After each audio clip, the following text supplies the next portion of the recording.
National institute of technology শিলচৰৰ ফালৰ পৰা এতিয়া নতুনকৈ ওলাইছে ছিকিউৰিটি অফিচাৰ আৰু এছিষ্টেণ্ট ছিকিউৰিটি অফিচাৰৰ কাৰণে চাকৰি।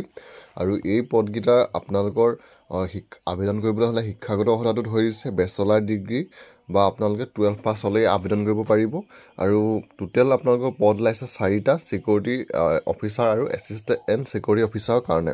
ইয়াৰ অনলাইন আবেদন কৰা ৱেবছাইটটো হৈছে nits.ac.in। এই ৱেবছাইটটোত গৈ আপোনালোকে এই পদকেইটাৰ কাৰণে আবেদন কৰিব পাৰিব। আৰু ইয়াৰ ছিকিউৰিটি অফিচাৰৰ কাৰণে ওলাইছে 1টা পোষ্ট আৰু এছিষ্টেণ্ট ছিকিউৰিটি অফিচাৰৰ কাৰণে ওলাইছে 4টা পোষ্ট।